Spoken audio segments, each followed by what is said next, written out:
Good morning, good afternoon, good evening. Plus 2 standard, subject English. Poem number first and last of the session, A Roadside Stand, written by Robert Frost. You have already read about the poem. Message of the poem कि इस संसार में जो गरीब लोग हैं, किसान हैं, मजदूर हैं, सत्ता में बैठे लोग और अमीर लोग केवल सब्ज़बाग दिखाते हैं, करते कुछ नहीं है. So now let us start continue. Sometimes I feel myself I can hardly bear. Here the poet says that. कवि कह रहा कि कई बार मेरे मन में आशंकाएं पैदा होती है. The thought of such much childish longing in vain. Childish आप जानते हैं, बचपन, लॉगिंग होती इच्छाएं, कि बचपन में जिस प्रकार बच्चा अनेक प्रकार की इच्छाएं करता है, माता पिता को कभी कहता है टॉफ़ी लूँगा, आइसक्रीम लूँगा, इस प्रकार की इच्छाएं, टॉयज़ वगैरह वगैरह लेता है, तोड़ देता है. तो ये लोग भी जिन्होंने सड़क के किनारे पर एक छप्पर, सड़क के किनारे पर एक खोखा, सड़क के किनारे पर एक छोटी सी दुकान खोली है, तो इसी प्रकार की उनकी इच्छा है कि इस प्रकार के अमीर लोग वहाँ पर आएँ.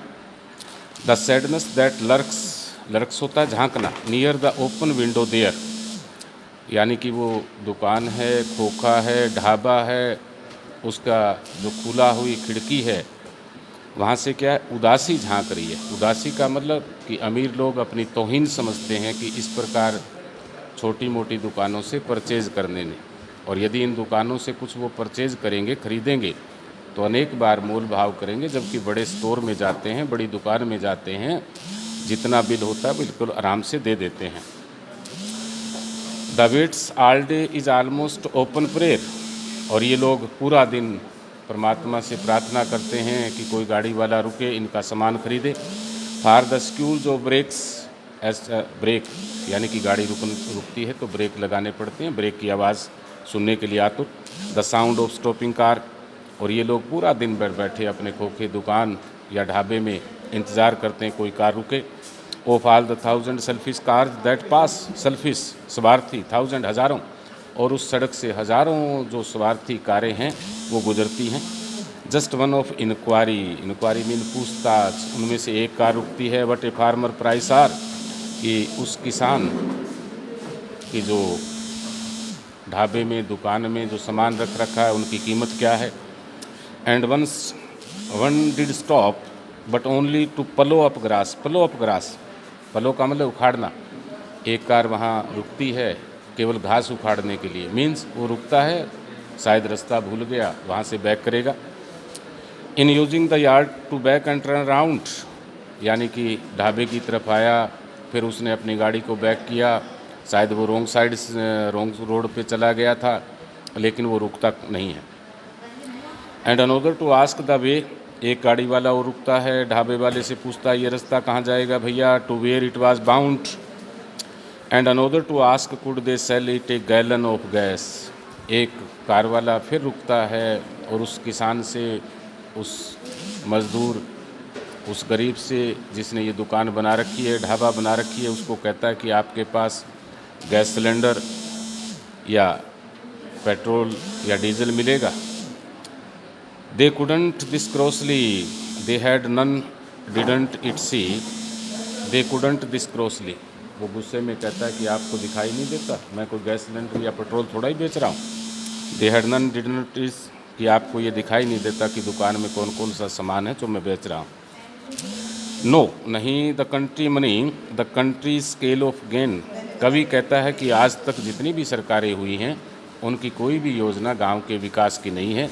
जितना पैसा वो शहरों पर खर्च करते हैं, यदि उसका 25% ही गाँव पे खर्च करें तो ये देश की बहुत बड़ी उन्नति हो सकती है. The requisite lift of spirit has never be found. Requisite lift of spirit, यानी कि ऐसे गरीब आम किसान की कभी भी सरकार की मंशा नहीं होती कि ईमानदारी से उनकी मदद की जाए. और so the voice of the country seems to complain. इसलिए आज भी हिंदुस्तान की बात करें, गरीब, मजदूर, किसान आज भी शिकायत कर रहा है वर्तमान में आप देखेंगे कि सरकार कहती है कि कहीं पर धान लगाना है, कहीं पर नहीं लगाना है, गेहूं को कैसे करना है, आपने फसल कौन सी बोई है। हर समस्याएं किसान को परेशान करने वाली पैदा की है या करते हैं। I can't help owing the great relief it would be, कहता है कि मैं अपने आप इन सब लोगों को यानी कि जो गरीब है, असहाय है, इनको मैं सहायता देना चाहता हूँ, संतुष्ट करना चाहता हूँ कि ये लोग रिलीफ, उनको पूरी रिलीफ मिल जाए। To put these people at one stroke out of their pain, बहुत ही गंभीर लाइन में कही कि अब जैसे कोरोना वायरस काल में आपने टीवी में देखा होगा, हज़ारों लोग सड़क पर, छोटे बच्चे भूखे नंगे पांव, औरतें, बुजुर्ग, सिर पे पोटली, कोई साइकिल पे, कोई 800 किलोमीटर, कोई 500 किलोमीटर, कोई 600 किलोमीटर चल रहा है। ये इन सरकारों की नीतियां खराब हैं। सरकार गरीब लोगों के, और आपको एक अचंभा होगा कि एक लड़की जिसने 1200 किलोमीटर साइकिल चलाकर अपने बाप को दरभंगा बिहार पहुंचाया, 1200 किलोमीटर, आप कल्पना कीजिए बेटे, 1 किलोमीटर, 2 किलोमीटर, 12 किलोमीटर, 1200 किलोमीटर, 13 साल की लड़की ऐसे पहुंचा रही है। तो ये सरकार की नीतियां हैं। गरीब और असहाय की तरफ कभी भी ध्यान नहीं जाता।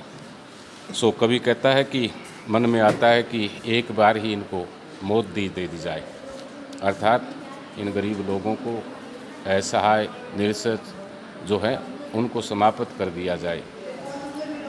And the next day has I come back in to the sane, लेकिन कभी कहता है कि अगले दिन जब ये बुरे ख्यालात, इनकी हालात, इनकी गरीबी, इनके दुख और तकलीफ़ को देखकर, क्योंकि ये जो दुख और तकलीफ़ हम कई दिनों से देख रहे हैं, खाने को भोजन नहीं है, पैरों में चप्पल नहीं है, कपड़ा कब का डाला हुआ है, पहना क्या है, किसी ने ये नहीं पूछा सरकारों ने कि आप भूखे हैं, प्यासे हैं, आपकी मदद की जाए। ये तो NGOs, कुछ समाज सेवी संस्थाएं हैं जिससे ये जीवित लोग हैं। सरकारों को भरोसे तो कोरोना से तो शायद इतनी मौतें नहीं होती, लेकिन लाखों मौतें भूखमरी और इस प्रकार के हालात से हो जाती। तो कभी कहता है कि जब थोड़ा सेंस में आता हूँ तो सोचता हूँ कि मैंने थोड़ा सा गलत कहा। I wonder how I should like you come to me, और मुझे थोड़ा आश्चर्य कि ऐसे विचार मेरे मन में क्यों आए। And offer to put me gently out of my pain, pain mean दर्द, और भद्रता के साथ ये दर्द मैं महसूस करता हूँ। तो कवि का कहने का तात्पर्य कि आज वर्तमान समय में एक ऐसा समय आ गया है कि अमीर लोग या सरकारें इस प्रकार की पॉलिसीज़ बनाए जिससे आम आदमी, आम गरीब, आम किसान, जिसको सहायता मिले। शहरों के विकास करके सरकार ने देख लिया है कि पिछले 3 महीने से यदि देश को जीवित रखा है तो केवल गाँव ने रखा है। तो अब जो भी पॉलिसी बनाई जाए वो गाँव को देखकर बनाई जाए, किसान को देखकर बनाई जाए। और हमारे देश में तो खास तौर पर किसान यदि सुदृढ़ होगा तो ये देश आगे बढ़ेगा। तो यही इस पोएम का मैसेज है। Thank you all of you.